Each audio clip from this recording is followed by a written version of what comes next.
scared. Vegetables. Vegetables. Here I come from the west side. The left side. The right brain drives me insane. Don't lie, don't lie, don't lie to me.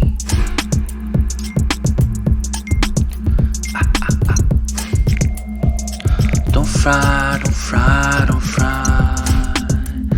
your brain.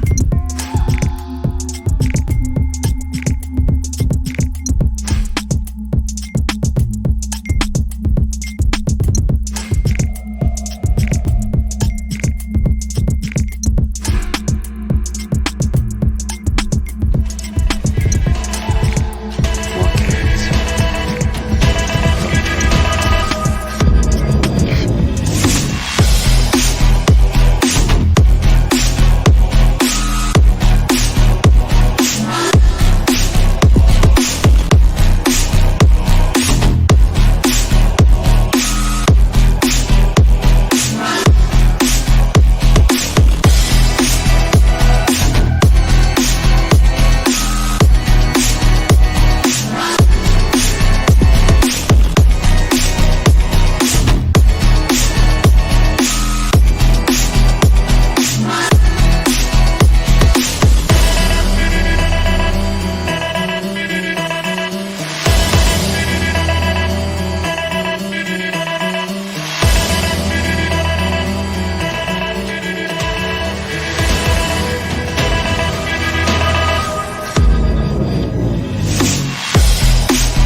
Hey players, not a lot of huge changes occurred in between periods as it had been in the previous.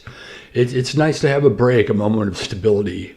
What we do get is a glimpse, however, the player acceptance and use with Elizabeth.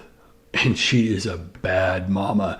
And you know, I suspect 2 or more of the Wildling legends will be coming up not too far behind her.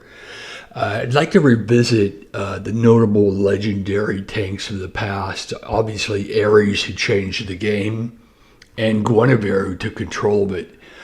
And old Telly was stripped of such an impact, though still holds the percent of market share record at 92+%. And why am I revisiting? Well, because of Bera, of course. because if these cards were on the table within their time in their meta and someone laid down Bera next to them, I'd personally pass her without any hesitation. Outside of Greatmaker, she holds the upper hand in speed, and I do love her family special where she strips mana from the enemies at death. It is a solid kick in the teeth with her exit. Great things can come in small packages, and Bera is proof miles long and wide. And talk about stealing BK's lunchbox, his sword, and tucking his ass, his hurt pride into bed without a nighty-night kiss. Damn, what a woman, man. Her increase in use is a straight steal directly from BK, basically tit for tat. Take off that hat, man, and put on some wings, big guy. I think BK is done. He never really achieved top tier status, though I've had him classed at 20 before his run. I had conflicts with him galore with Boots, Mitz, Zimkeitha, and I've always found him fairly undependable. Though when he's on, he's on. With less than 4% of the tank market now, man, yeah, he will continue to be used at flank. For how long? I'm thinking not too long.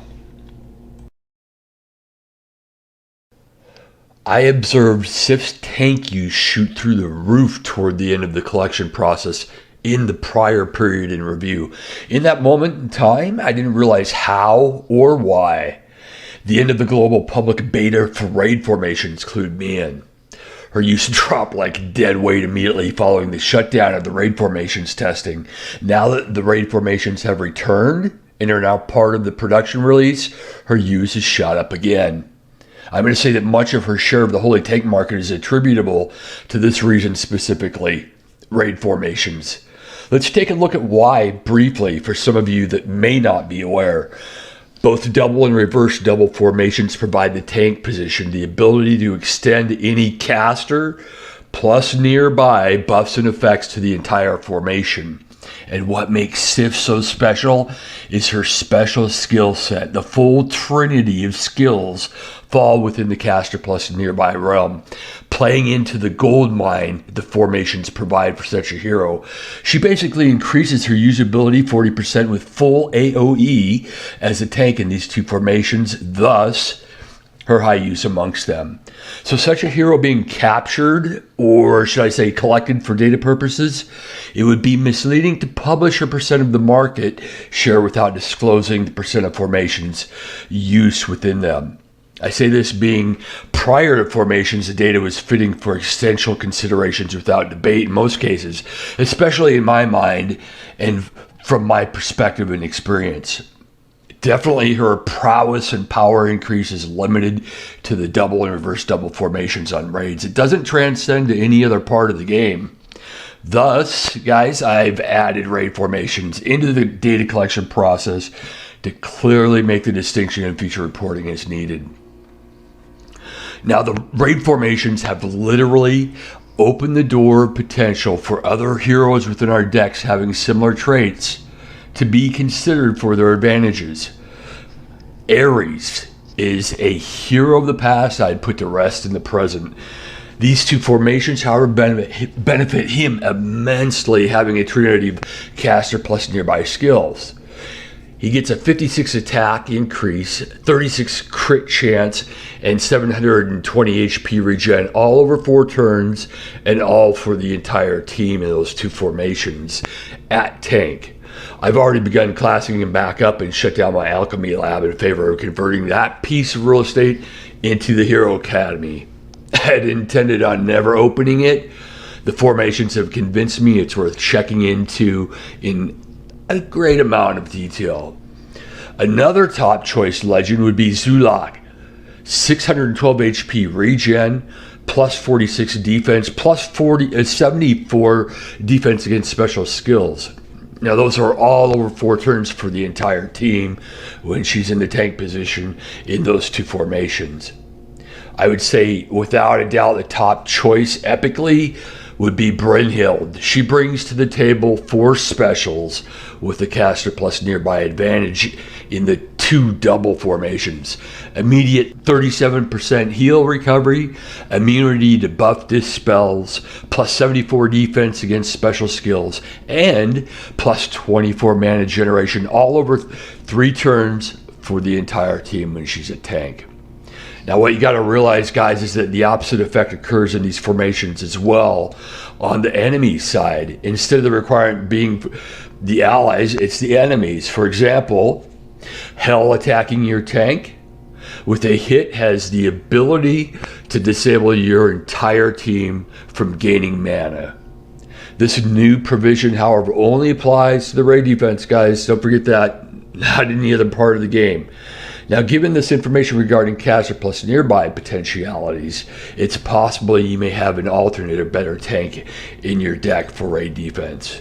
I've assembled what I believe to be a complete list of legendary and epic caster plus nearby heroes.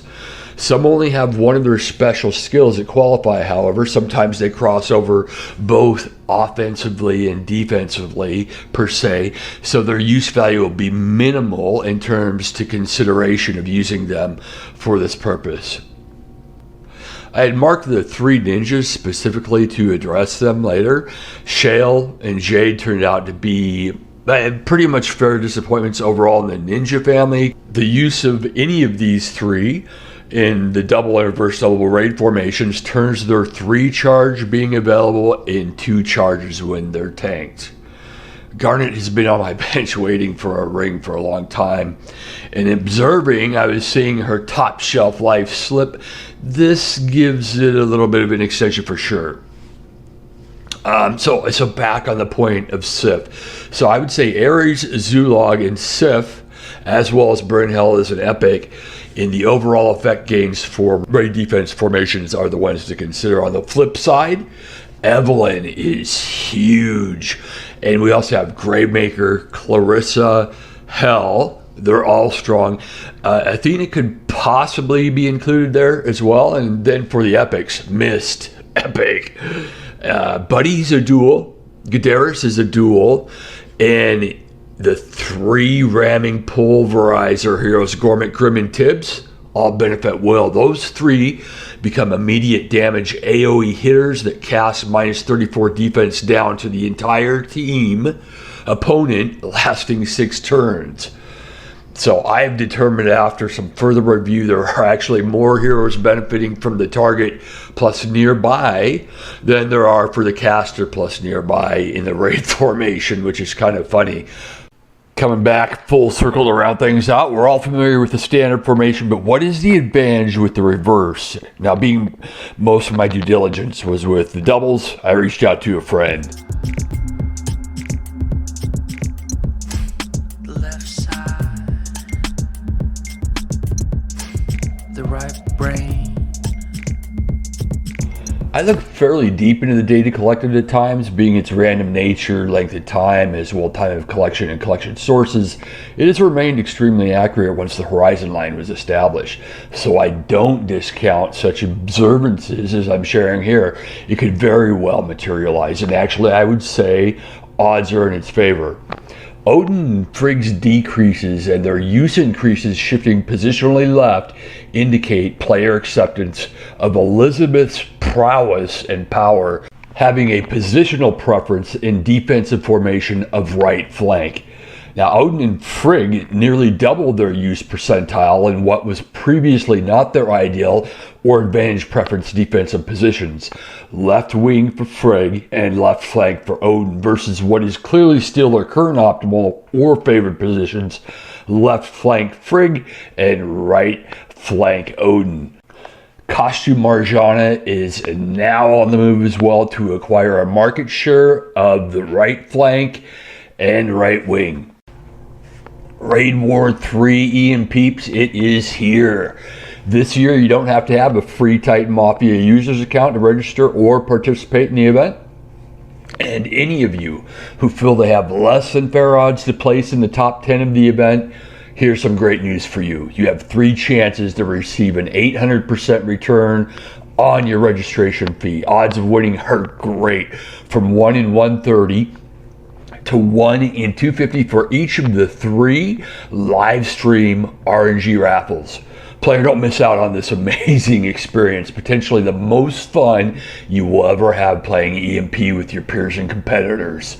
Realize as well, some hardcore raiders will risk it all for higher ground, which could provide you your opportunity to advance. You're investing in an unforgettable month-long social event that provides each of us with amazing growth potential, joy, fellowship, and the cherry on top are the fair odds in octupling our investment dollars. It's a win-win. Free and discount registration passes are available. 3 of the 7 opportunities will be announced and be offered in the first 2 weeks of the event's registration. So spread the word for the potential to save if it's needed. Don't forget the short URL, rw3.site. Now on to Hero of the Month 48, Yang Mai. Her base card stats are actually very decent for a fast hero. She comes with 2 passive skills. I'm not going to go over all information. What I will tell you is I went through the class node bomb, and these are the resulting figures. My what if path is shown on the right here. Fully class at 20, she comes out with an 825 attack and 852 defense and near 1500 HP and an 890 power. What I want to look at here is her mana reduction status effect as well as her stack. So being that she has 50% odds for 4 random additional hits, that's like a flip of a coin, heads or tails, plus the initial hit, she could, in 2 turns of firing off her mana and her special skills, reach her stack potential, giving her a 50% attack increase. And if she were to get hit by a mana reducer in that period, her attack increase would jump up to 80%. Now, she already has a really decent attack stat, so all this relates to her being a hard hitter. She's fast. She's going to be a great offensive hero. Here I come from the west side, the left side, the right brain drives me insane. Don't lie, don't lie, don't lie to me.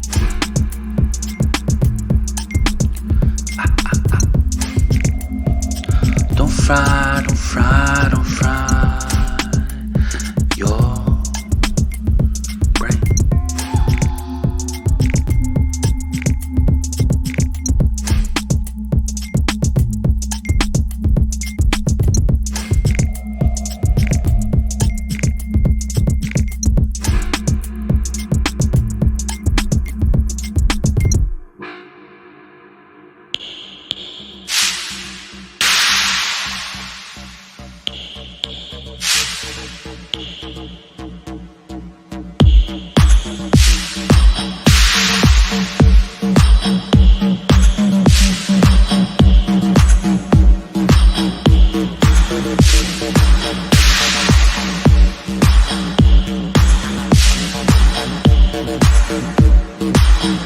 I just do what I want to do.